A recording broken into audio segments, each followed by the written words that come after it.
Hello and welcome back to the World Leader Leaderboard, the podcast where we rank every politician to tell you who's winning and losing each week. This week I'm joined by Zach Michaelis. Hello. And Nadja Lovadinov. Hello. How are you both doing? Good. Yeah, pretty good actually. Good. Yeah. Feeling optimistic about our politicians this week? Got some fun people? I've got some interesting ones. Got some big names on the board, I think there's to be fair. a couple of shockers. I think it's a real who's who. There's some big hitters today. I also think I'm more excited than usual for the audience suggestion. Interesting. He's Good a really tease. interesting guy, big on ice baths, is what I've heard. Don't give any little hints tease. away. Okay, sorry. Okay, this is the leaderboard as it stands. This is our current ranking. This obviously isn't a ranking based on our personal preference. This is a review of how well people are doing week by week towards their own objectives. So as you can see, there's some pretty controversial people at the top and at the bottom of the board. We will be moving 5 people in today's episode, starting with our winners. Okay, Zach, let's start with you. Who is your winner this week? My winner of the week, it's a little bit off brand, but it's going to be US President Donald Trump. And the reason he's the winner, to my mind, is I just think he's getting away with something pretty massive at the moment. And the thing he's getting away with is his assault on the Federal Reserve and sort of American central bank's independence.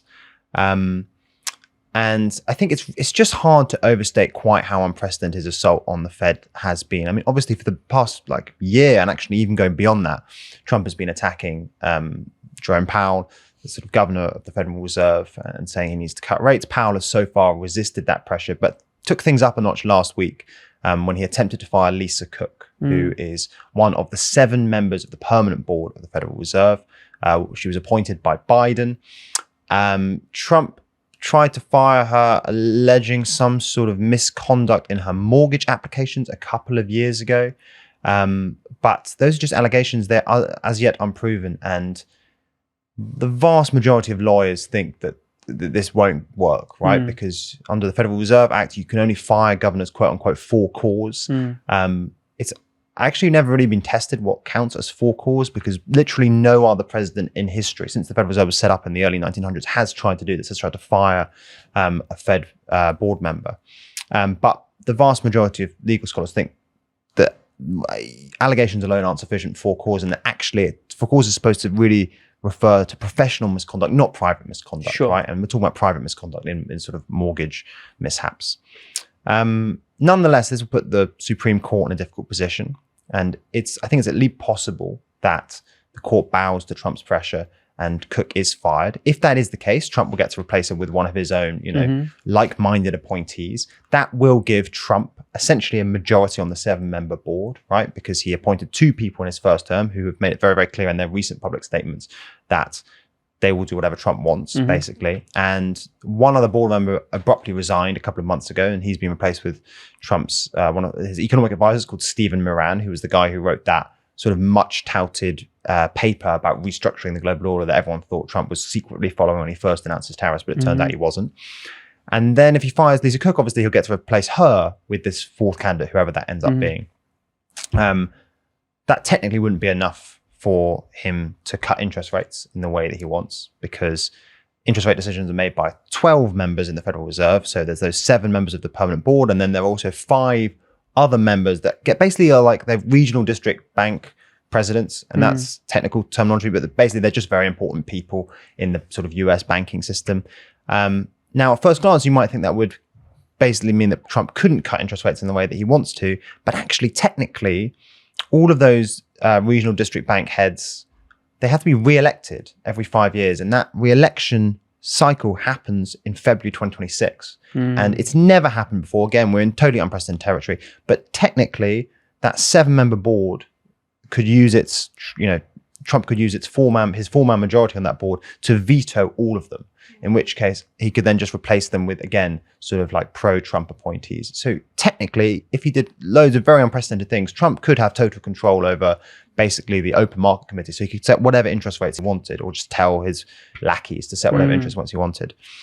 So yeah, basically, if the firing does actually happen, Trump will have, I do think, by February, essentially control of the open market committee, and therefore the ability to set whatever interest rates he wants. And he's made it clear he wants stupidly low interest rates, right? They're currently at sort of 4 and a bit percent. He's talked about getting them down to 1 or 2%. And even if he doesn't, though, what all of this is it is just a threat. It's a very, very clear message to the other governors on the board, right? That like, if you don't do what I want, we will find something on you and we will take you down, or you'll be under constant pressure. And to my mind, that means that even if the firing doesn't happen, if the firing does happen, by the way, I don't think the Federal Reserve is still independent in any meaningful sense of the word. Even if the firing doesn't happen, its independence has been really quite dramatically eroded, right? In that every governor, every permanent board member now knows if they don't do what Trump wants, they could be subject to some sort of witch hunt in the same way that Lisa Cook is.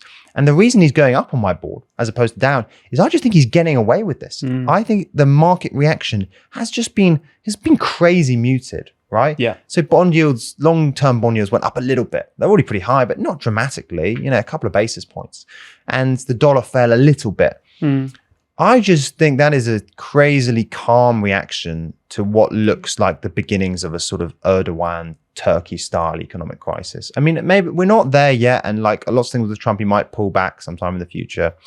But I do think that the erosion of the Federal Reserve's independence should just be a bigger deal than it is. And I think so far Trump's gotten away with it. I also think that this apparent calmness from the markets might well backfire, because what you're going to get is Trump looking at that and going, well, actually, I could fire Lisa Cook. I could force out Jerome Powell if I needed to.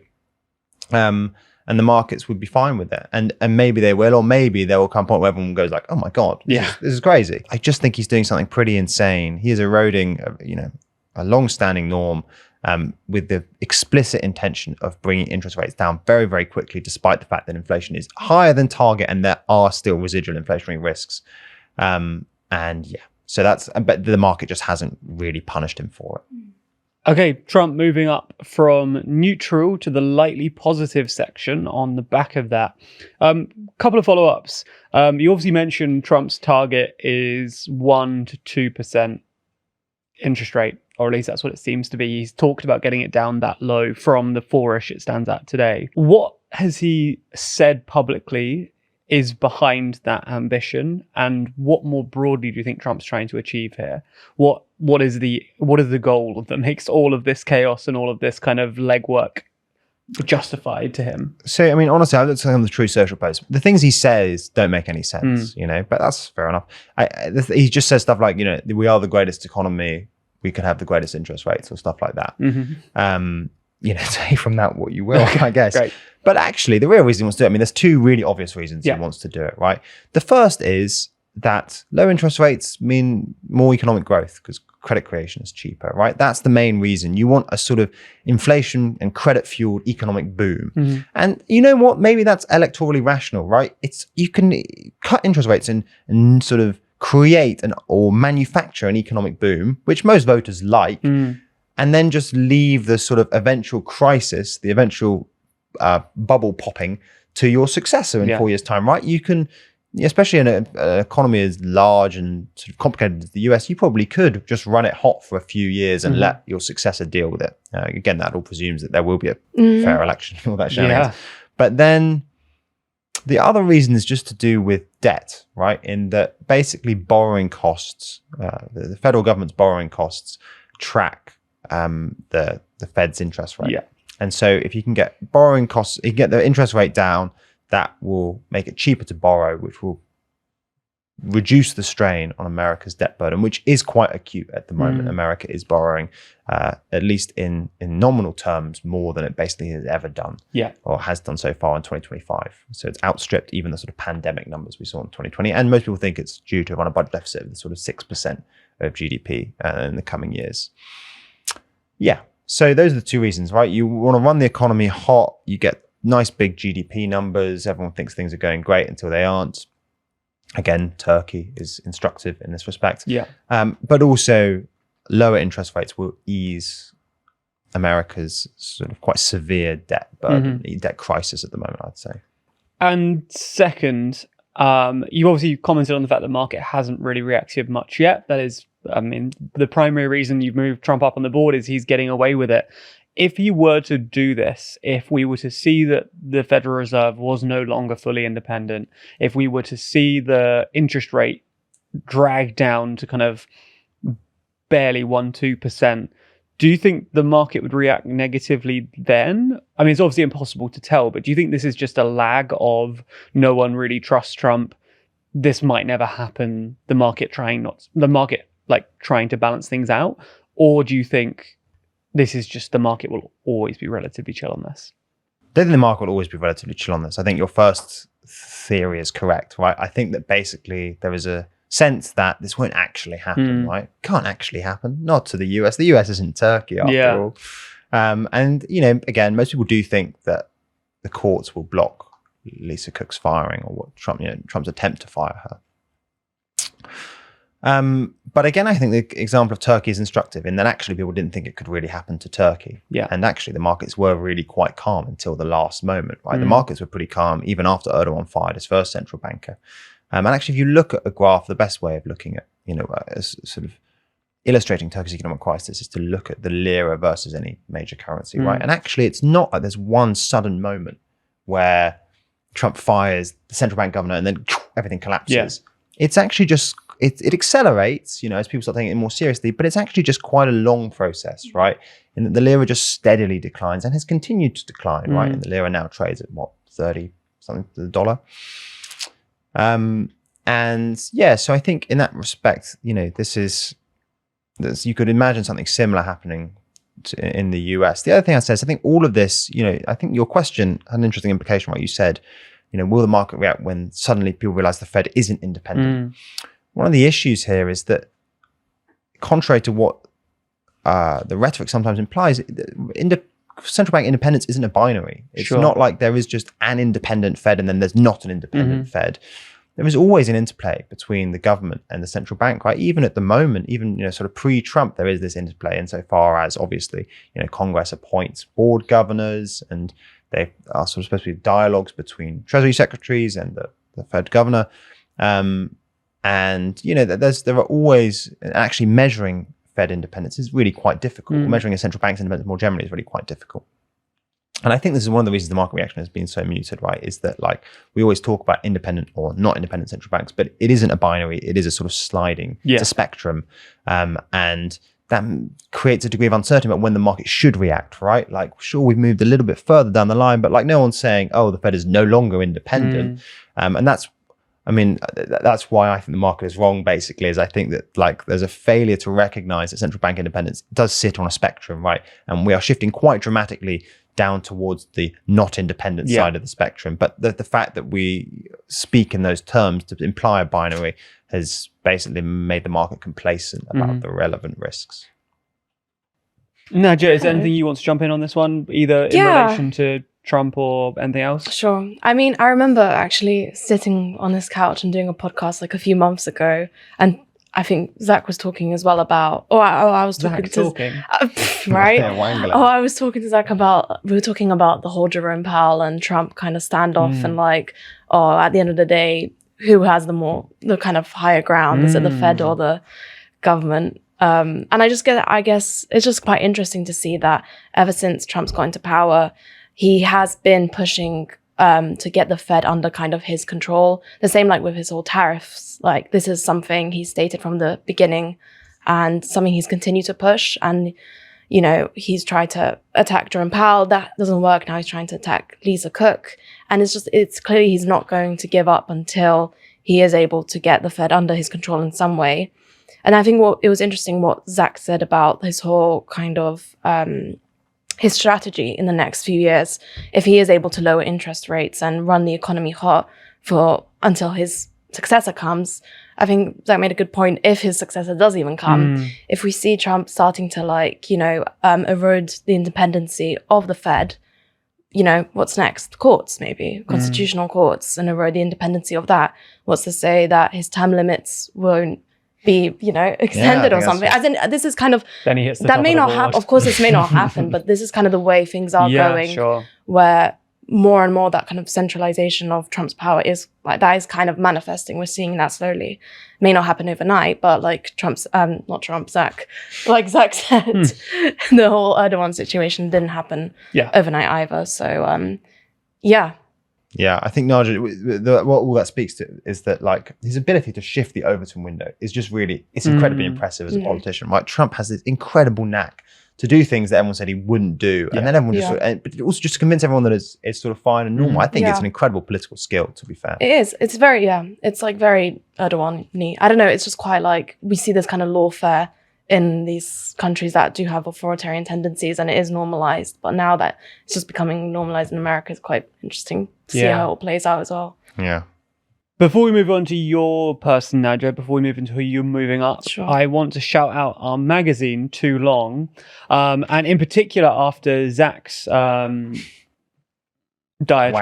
I wanted to shout out actually not the most recent issue, the issue before that. Because obviously the most recent issue is our End of the American Order, which is very relevant to the conversation we've just had. We talk about democracy, we talk about Trump's economic strategy, we talk about all the kinds of stuff you'd expect us to.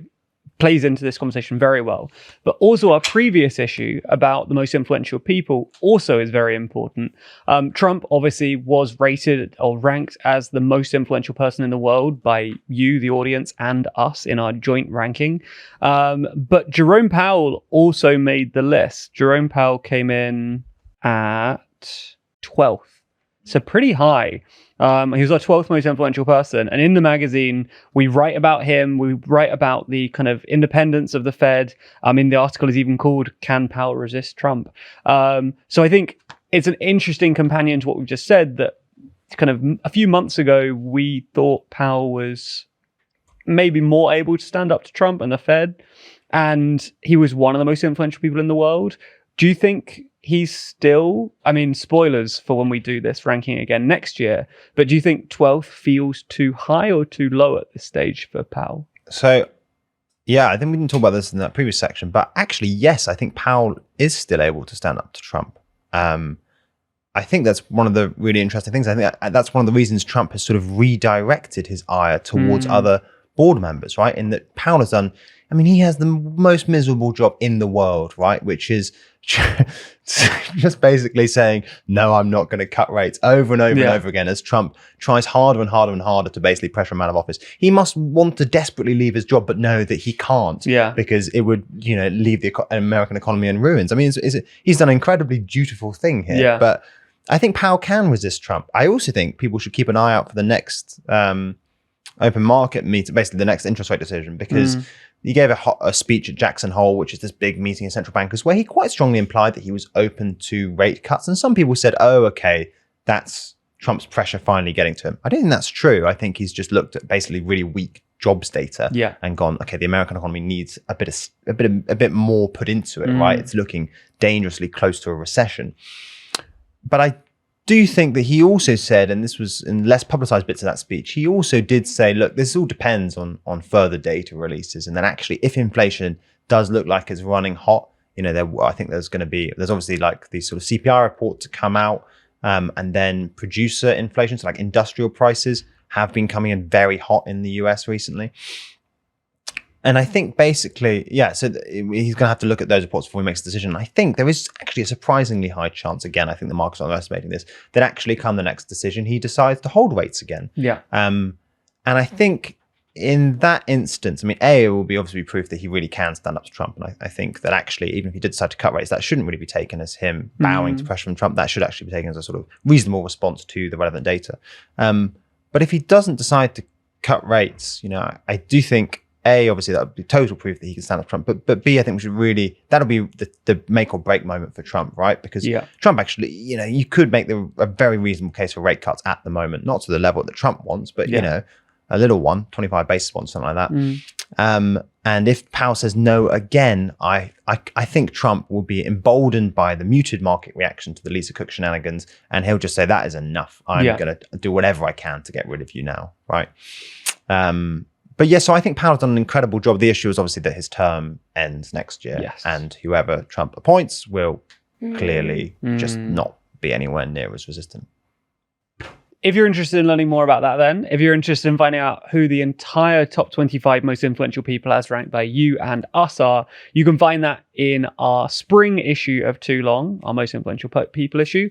And also remember, we have our summer issue out now, our End of the American Order one. And by a miraculous level of generosity from us, you can grab both copies in one bundle for $19.99, which is down from $27.99 if you were to buy them together. So an £8 saving, a pretty big saving. And as I say, both remain relevant. This one's just come out, and this one is still fascinating to find out the ranking and see how everyone stacks up. So head to toolong.news to grab both copies today in that delightful little bundle. Nadia, let's jump over to you then. Who is your winner this week? Okay, bit of a wild rogue card, but my winner of the week is North Korea's Supreme Leader, Kim Jong-un. Main reason being is that he's been emboldened by both East and West, by Moscow and by Washington. And it's just put him in a really good position. So just this week, Trump hosted the South Korean president, who newly sworn in, is a left-wing president, who replaced the former president who got ousted. But he held a meeting in the White House with him and was just talking on about how much he loves Kim Jong-un and how much he loves their relationship together. He was saying some pretty crazy stuff that Trump, I know him, he's saying, I know him very well. I know him more than anyone else apart from his sister. And his sister is obviously Kim Jong-un's spokesperson and speaks on behalf of him and whatever.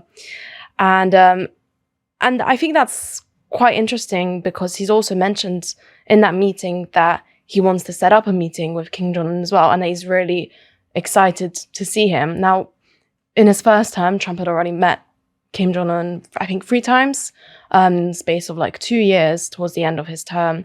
And that was, covered worldwide. And that was seen as a massive step forward in US-North Korean relations, or at least some, restarting dialogue between those two countries. So now the fact that he wants to reapproach Kim Jong-un in the sense that he's kind of reapproached Putin in that kind of, parallel sort of way of these, rogue dictators or leaders of the, axis of evil. That's that's also, in a sense, legitimizing him. And at the same time, Kim has been emboldened by Putin. So in the past few months, of course, North Korean soldiers have been in Russia, and Russia in return has been helping Kim with his nuclear program. And then more recently, direct flights were opened between Moscow and Pyongyang. So what we're seeing is on both sides of this kind of geopolitical chessboard, Kim Jong-un is kind of being positioned in good relations with both. Yeah. And one final thing I do want to add in kind of all of this is that Trump's recent rapprochement of Kim it's good news for Kim, because it doesn't look like Trump wants to stop or push the end of Kim's and North Korea's nuclearization program. So although there were talks between Trump and the South Korean president, there haven't been any kind of legitimate pushes say Trump has been towards Iran and Iran's nuclear program. And it's interesting because the South Korean president himself, he's more left-wing, and he's openly talked about how he wants to fix relations between South and North Korea. So he's not necessarily pushing towards ending North Korea's nuclearization program.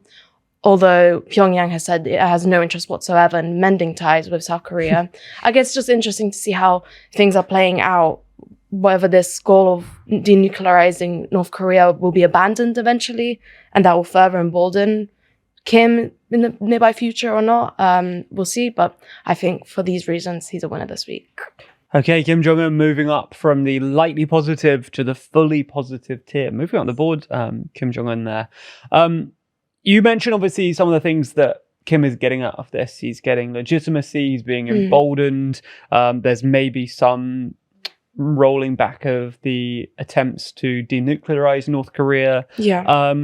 How do you think all of these changes will kind of manifest? What impact do you think this will have on both how Kim approaches domestically and kind of what he's doing in his country, whether that comes to nukes or whatever else, and also how North Korea interacts with foreign states. Yeah. I mean, yeah, we'll see. Like, because Trump in his first term, he also did try to push for the denuclearizing North Korea. He tried in 2019, but he failed.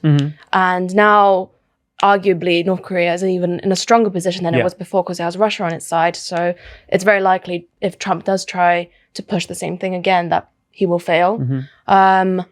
That doesn't necessarily mean that ties between the US and North Korea will worsen, especially now that South Korea's president is a lot more anti-US than the former one, which, you know, kind of realigns all of those kind of geopolitics in that region. You know, considering that South Korea has long been and still is a US ally. If now South Korea's president is more anti-US, we'll see. There'll definitely be some kind of shifts in those dynamics. But yeah, and then in terms of North Korea's relations with Russia and Moscow, obviously that's just even getting more stronger. So it's hard to say how things will play out, but there is definitely a shift in these kind of regional dynamics. Yeah, I think the point you make about the fact that North Korea just isn't going to give up its nuclear program is really, really interesting, because I think that it was always unlikely, but I think it has become just it's never going to happen now. And I think that's for a couple of reasons. I mean, first and most obviously, I think that actually the experience of Ukraine has taught sort of middling powers with either existing nuclear weapons programs or nuclear ambitions that you need to keep your nuclear weapons. That is the only way to. I mean, Ukraine famously gave up its sort of Soviet stockpile of nuclear weapons and then got invaded a couple of decades later. But also Iran, right? You know, like what Iran shows or implies to, you know, countries like North Korea is that if they don't have their own nuclear weapons program, they are at risk of a sudden barrage of airstrikes, you know, from whenever like the US feels that they're not doing what they want, right? And I think that, you know, you can, whatever side of the argument you're on and the whole Iran, Israel war shenanigans, you know, it's hard to deny that, like, from Iran's perspective, the lesson that Iran would have learned is that, my God, we need nuclear weapons, right? Tehran was just bombed endlessly for 7 days. There's nothing we could do about it. The Americans sent 2 enormous stealth bombers to drop the world's biggest bombs on our weapons programs. Like, the only lesson that Iran draws from that, and this doesn't seem the lesson the Iranian public has drawn from that, is we definitely need a nuclear weapon. And it's the same thing with North Korea, right? North Korea will be looking at those recent experiences thinking, my God, we need to keep our hands on our nuclear weapons. I think, by the way, that the real origins of this issue actually are with Gaddafi, right? And that Gaddafi gave up his sort of chemical and budding nuclear weapons programs after Iraq because he didn't want the same thing that happened to Saddam Hussein to happen to him.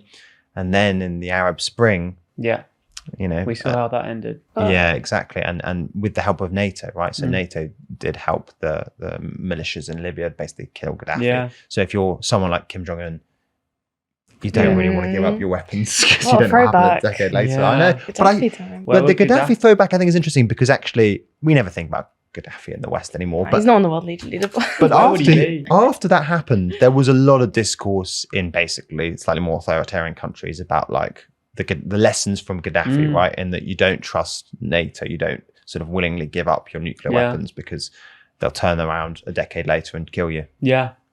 I'm not saying that's necessarily the right lesson, but I think that's the lesson that the North Koreans would have learned. Loser of the week is what we're Gaddafi's a big loser. Okay, Kim Jong-un moving up, as we say, from lightly positive to fully positive. Okay, let's jump over to the audience suggestion, which Zach has already teased as being exciting. Every week, we let you choose someone who is either added to the board or moved on the board based on the comments of the previous episode. And the top comment on last week's episode was Alexander Stubb, the Finnish president. So he is a new addition to the board. He wasn't here already, which is Finland. It kind of makes sense he wasn't on the board, but like, but they have a difficult thing where the prime minister and a president, right? So, and that's quite evenly balanced. I mean, he has foreign policy, but the prime minister does do most of the actual day-to-day stuff. So you see what I mean? It's one of those issues. Yeah. Well, nice to have Finland on the board. But is he a winner or a loser this week, Zach? I think Stubb is definitely a winner this week. And this is the last couple of weeks. And the main reason is that he has become sort of Europe's Trump whisperer. It's a title that goes around, isn't it? Everyone wants to be the Trump whisperer. This is true. But I think other Trump whisperers, they're normally from pretty big European countries, right? What makes Stubb so remarkable is that Finland is a small country, obviously. Yeah. And yet he seems to be invited to all the big set pieces and is constantly in Trump's ear. And I think that it's kind of crazy this is true, but like a lot of this is just because he's really good at golf.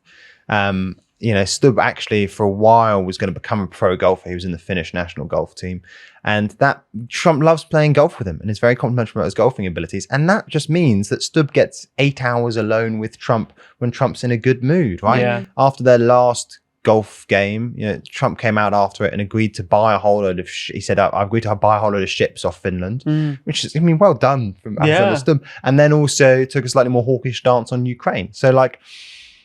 Yeah, he's really, really good at golf, and that seems to be a massive geopolitical advantage at the moment. The other thing is that, and this is something, again, Trump mentions quite a lot, he's a relatively good-looking fella, and Trump seems to be slightly enamored in the same way that he called Al-Sharar, very young, very handsome. Yeah. Whenever there's a big European set piece, I think he said, like, where's the handsome one? And he was talking about Stubb. That seems to play in his favor as well. And then the final thing worth mentioning is that he went to an American uni. So Trump mentions that a fair bit, and he speaks very, very good English, but he actually speaks 5 languages. He's one of those like sort of massively overqualified Europeans who just, speaks too many languages. And his wife is also he's got an English wife. She's also very good mates with Melania, apparently. Yeah. So I think for all those reasons, he's really cemented himself as Europe's Trump whisperer. And it's allowed Finland to punch above its weight, really. Nadia? Yeah. I've definitely been seeing him on my screen a lot more recently, and I guess that is because of the Trump clout. Yeah. It's got a nice smile, like a lot of teeth. Slightly psycho smile. It's a few too bit many cannibal. He's a good-looking world leader. I don't think is we he should the best be looking? Oh no, I'm not doing this. Yeah, I was going to say the fact that it turns out that being a successful world leader these days is being attractive and being good at golf. That fundamentally reshapes the board. We maybe ought to do. It's tempting. I think that's a separate episode. That's a paywalled, too long exclusive. Best looking world leaders. Yeah, I was going to say. I mean, like it's easy to take the piss out of Trump here and be like, oh, he only likes him because he's good at golf. But actually, it is a reminder that more generally, quite a lot of being good at politics is having good vibes, right? And diplomacy, isn't it? Yeah, whether it's Stubb at just a has good table or vibes. on the golf course. Yeah, exactly. Bringing back the personalities, Yeah, big personality leaders. Yeah, exactly. Starmer could take some cues. He could. Well. I'm not going to cut that out immediately. No. Clip it and loop it. Okay, so Alexander Stubb being added to the board and being added to the lightly positive section. He is a winner this week, which allows him to be placed in that bar just above the middle. And we will see how he does at golf next week. What's his handicap? We got so much to find out. There was another Trump staffer who was asked a couple of years ago, which leader handled Trump the best, and he said Shinzo Abe, which is true. He loves Shinzo Abe. Yeah, and he's like, so why? And he's like, well, he took a couple of points off his handicap during Trump's term, and that Trump was keen to play golf with him. Yeah, well, golf lessons. Golf lessons is the learning here. Yeah. Let's move on to our losers of the week. Zach, let's start with you. Who is your loser this week? Oh, my loser of the week is British Prime Minister Sir Keir Starmer. I think there were lots of reasons you could put him down, but the big one for me is inflation. The latest data suggests that in July, inflation in the UK was running at 3.8% year on year. And that's obviously way above the Bank of England's 2% target. It means that inflation has started rising again, having fallen, at the end of 2024. It's also, and I think this is what marks it out, what makes it especially bad for Starmer right now, it is way higher than Europe. The EU's inflation rate, Eurozone inflation rate is 2.4% at the moment. And the US, which is currently sitting at 3.1%, despite Trump's tariffs, which everyone thought would massively put up inflation. So the point here is that not only is inflation really high or higher than target, it's diverging with the international experience. That is bad for Starmer for a whole load of reasons. I mean, the first and most obvious one is if the last couple of years taught us anything, it's that electorates just hate inflation. And, sure, we're a long way out from election, but it is worth noting that Starmer's approval rating is currently sitting at like 19%, right? That is appalling for someone a year into their premiership, whatever it is. Or a bit more than that, to be fair, but not much. 10 points behind Reform in most poll aggregators, right? It was a big story when Reform overtook Labour, but it now looks like Labour on about 20% and Reform on about 30%. Yeah. So that's the first one. Electorates really hate inflation. The second thing is this interacts in really painful ways with the UK's fiscal crisis. As everyone already knows, the UK is having a really difficult time balancing its books. And high inflation makes things really difficult for the government. I mean, obviously for loads of more general economic reasons, but in large part because for the last couple of decades, the UK has been issuing a lot of what's called inflation-linked debt, right? So basically debt that we promise whoever buys it will pay you more interest when inflation goes up to compensate you, right? And we thought this was a really clever move back in the 2000s and 2010s because inflation was really low and we were like, oh, we'll offer these guys this insurance. That means that it will cost less to borrow, but we'll never actually have to pay it. Yeah. And then inflation went up and then we have to pay it. So about 25% of our debt is inflation-linked, right? And that's a bit of a disaster from Star's perspective because every time inflation goes up, that means that we will start paying even more to service our debt. And this comes on top of the fact that bond yields are already pretty high. I think long-term debt is higher than it was under Liz Truss. And that just leaves Starmer and Reeves in just a really rubbish fiscal position. Okay, so first thing to dig into probably is what is the reason that inflation is running so much higher than Europe? It's obviously just factually true that it is. It's like approaching double. But what is unique about the UK situation that makes this a particular issue versus comparable countries? So the reason the UK inflation, it's hard. I mean, no one really knows the total answer to this, but I have at least 3 tentative reasons as per. Yeah. The first is that actually, and this is quite interesting, some of it's a statistical quirk, right? In the way that a lot of the inflation, a couple of percent, like basis points, that we saw in July was actually down to a massive rise in airfares. And it turns out that is because of the way that the ONS measures inflation. And basically what they accidentally did is this year for July, they caught the increase that you get at the end of the school holidays or when school holidays kick in. Yeah. And last year they didn't. So do you see what I mean? Last year that increase was seen as happening in August and this year it was seen as happening in July. And so the year-on-year change is really quite dramatic. It's about 30% year-on-year rise in airfares, okay? And so some of that statistical quirk, you might think, oh, that's great. It's just a statistical quirk. It'll come back down. But no, because of all the inflation-linked debt, it actually has material consequences on our fiscal position. So that's a bit of a blunder. The other thing is that some of it is because actually the UK economy is doing surprisingly well in some ways. There's a fair bit of economic activity happening, right? So the UK has seen stronger than expected GDP growth in both the first and second quarters. And it is true that technically speaking, we have the highest growth in the G7 at the moment, or we did have it the first half of this year. It's not great, it's like 0.7%.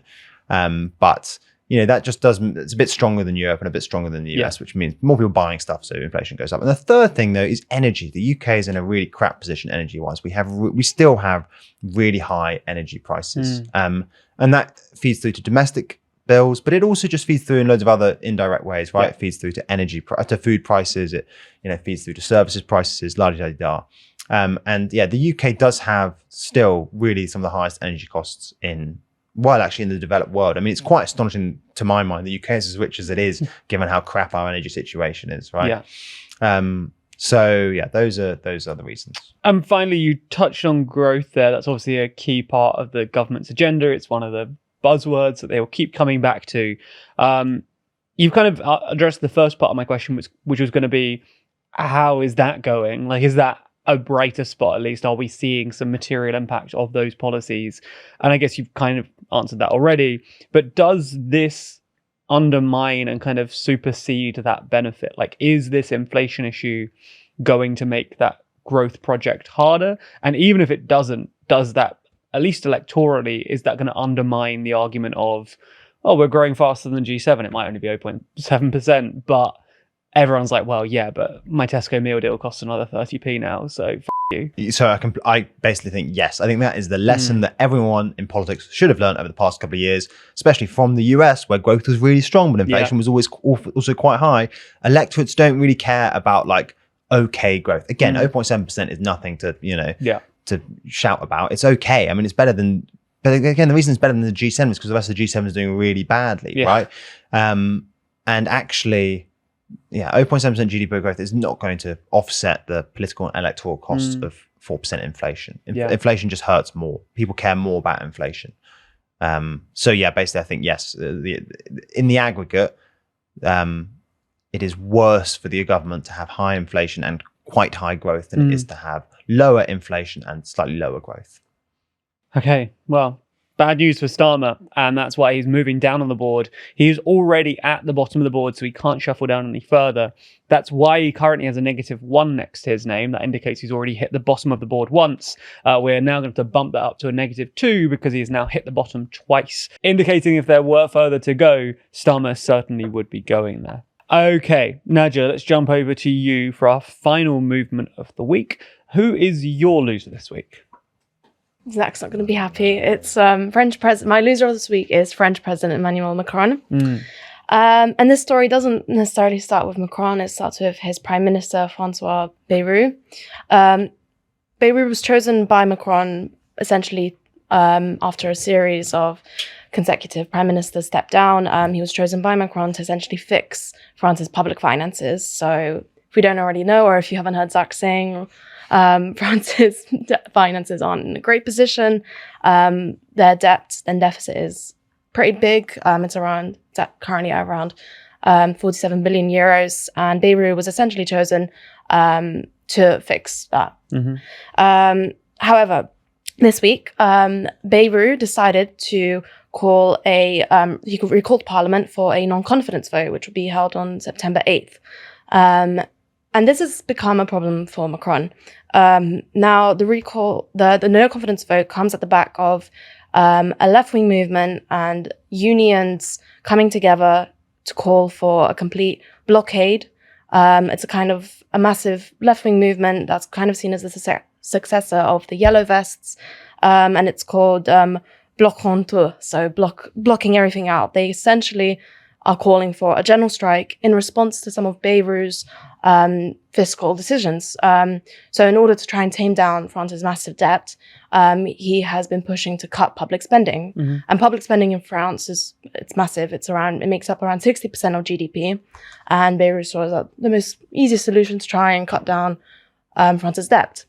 Of course, this has not gone down well with the left, with trade unionists, and what Bayrou has done now by calling this no-confidence vote, which happens 2 days before the general strike, is he essentially wants to gain control over Parliament before the strike happens, before his legitimacy is further eroded away.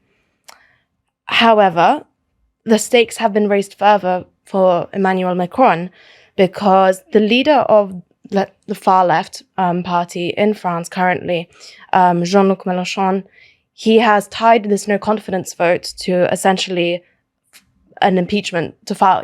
He's tied his no-confidence vote for a move to impeach Macron if the vote fails. And this really ups the stakes for Macron. This will be Mélenchon's second attempt to file impeachment against Macron, the first happening around this time last year.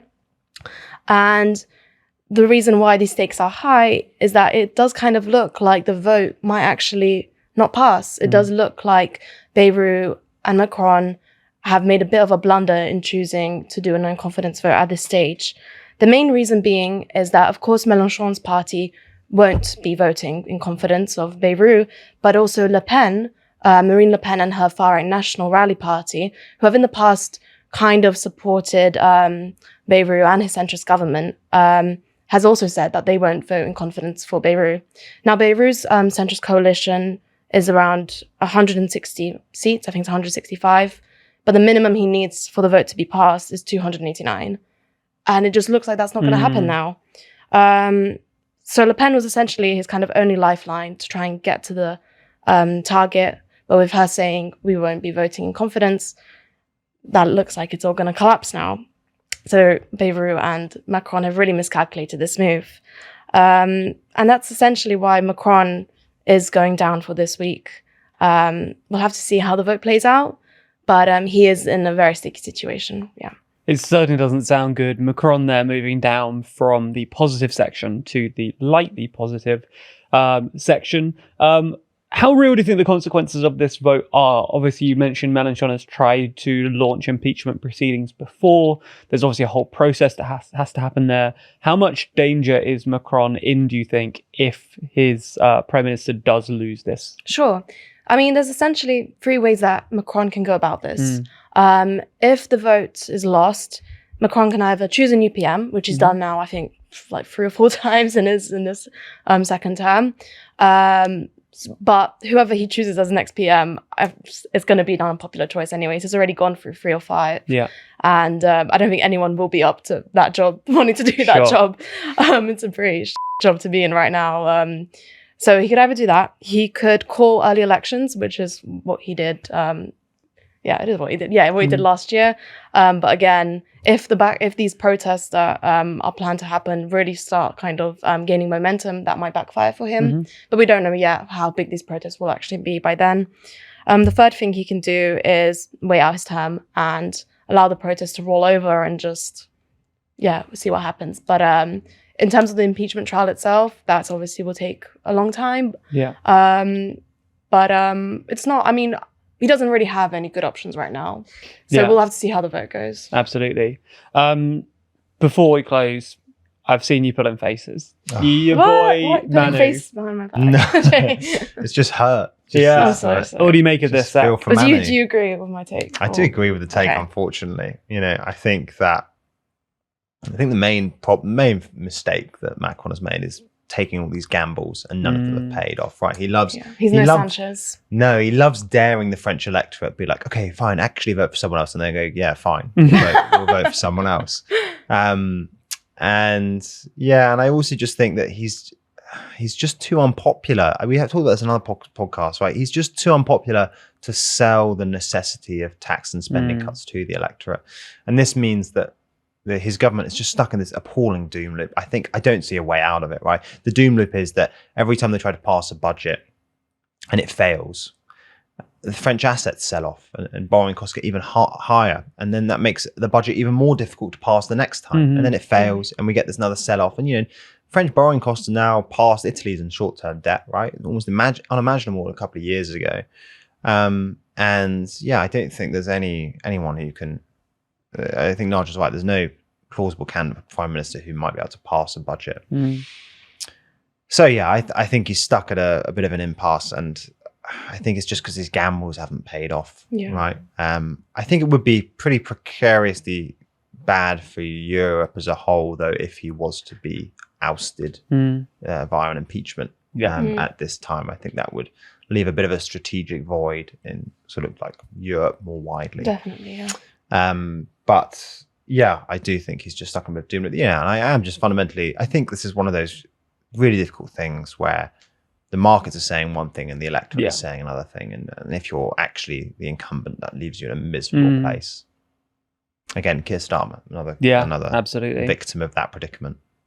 Okay, Macron moving down. We'll keep an eye on it. I'm sure it will come up again in future episodes, depending on the result. But things not looking great, and certainly seems fair for him to be slipping from the top part of the board there. To close, let's finish with our ultimate winners and ultimate losers of the week.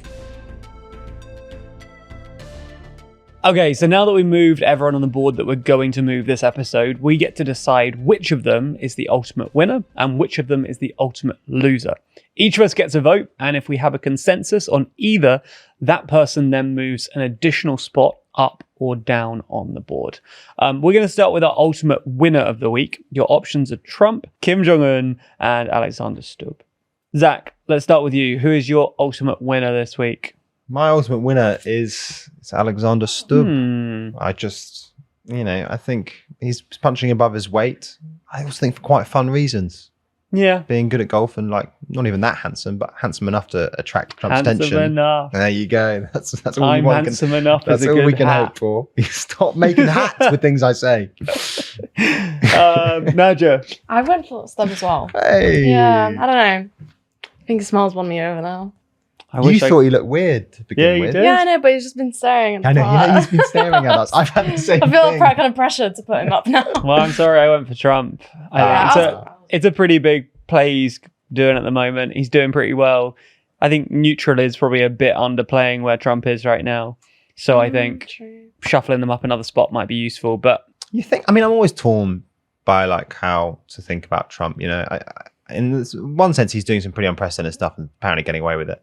But on the other hand, Approval ratings are That's true. bad by historical standards. The But economy does isn't that matter great anymore? Yeah, who's he doing all this for? You know, it's like, what is his aims at the end of the day? Like, Yeah, I mean, I kind of feel like, yeah, I agree as well with Zach. Sometimes I don't even know what to make of Trump and his decisions and what he's even doing. it's just he's just let's not talk about that, but it's such an incredible politician. I mean, the stuff he's done and sort of somehow managed to get away with it. Imagine if Obama did any of it. Yeah. Impossible.